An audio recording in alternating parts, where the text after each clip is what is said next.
Hi, this is Graham Jeacocke. I've just had a response saying that it's not right to kill anybody, but in circumstances where you're defending yourself, then you can kill a person.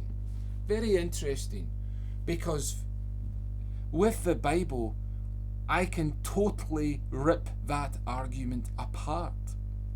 Because Jesus Christ never relied on self defense or a defense attorney or lawyer or whatever your country chooses to name that kind of person.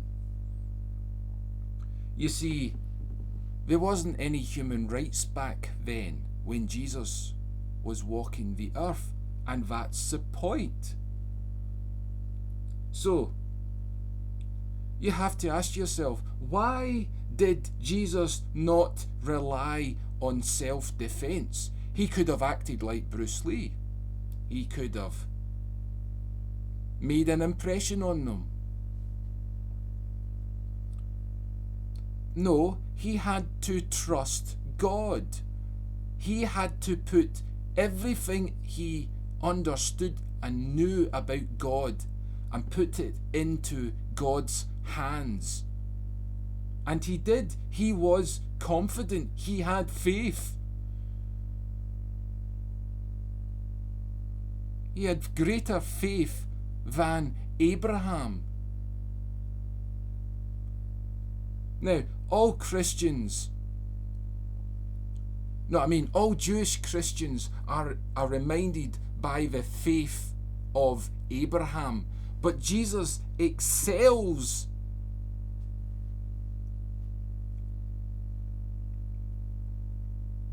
in that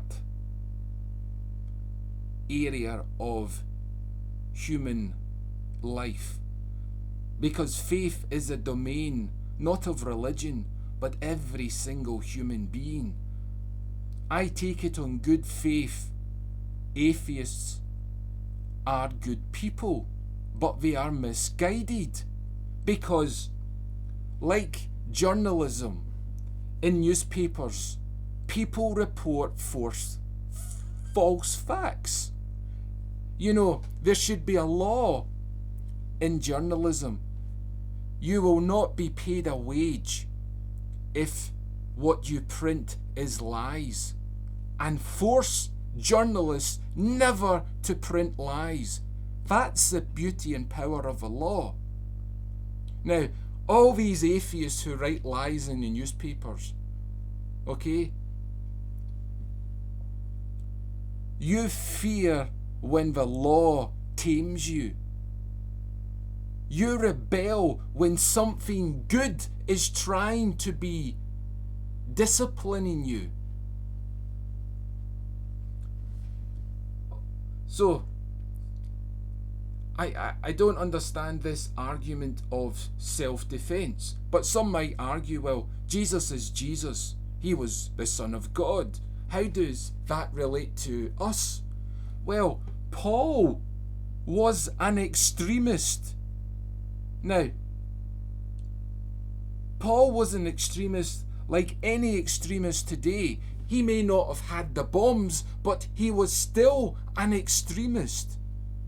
He was a Jew, and he believed he was doing the work of God by getting rid of the Christians.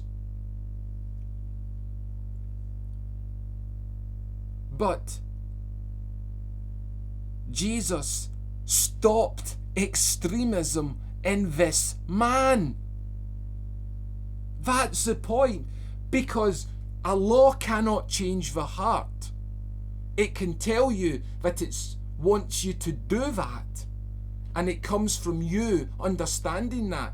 But an individual is greater than the law, because it is closer to how we see ourselves. We bond with other people.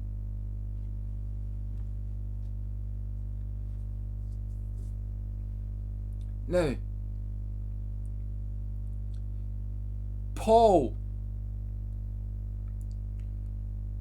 was beat up goodness knows how many times, he did not lay one finger of him on them. He did it because he believed in what he was a witness to.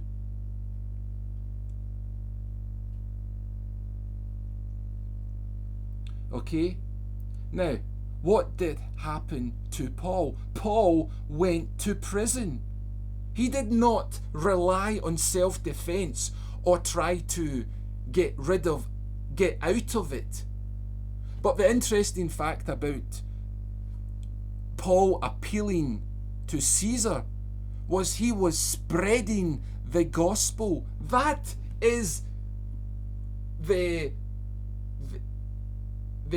ingeniousness of Paul, if that's the right word. That is the cleverness of Paul. Because when he appealed to, he was doing many things appealing to Caesar, but one of them was he was making sure the message of God got out of Israel and into the Gentile world. And isn't it funny that Paul preached to the household of Caesar? Now that is a miracle. The most despised group Christianity in the Roman world, and here's Paul being put on trial, and here he is waltzing in the house of the enemy, Caesar, and talking about Christ. Now, that's a bedtime story I would love to have been there and shared. I mean, that is God's humour coming out 100%. But here we have a problem. Does every person required to do? Every person's required to carry the cross. But what does it? It really depends on the faith that you're willing to go through. You're not expected to die. That is your choice. But a person chooses to kill another person. So there is no difference between choosing to kill another person and choosing not to kill another person, because it takes a willful acknowledgement that you're choosing to do something.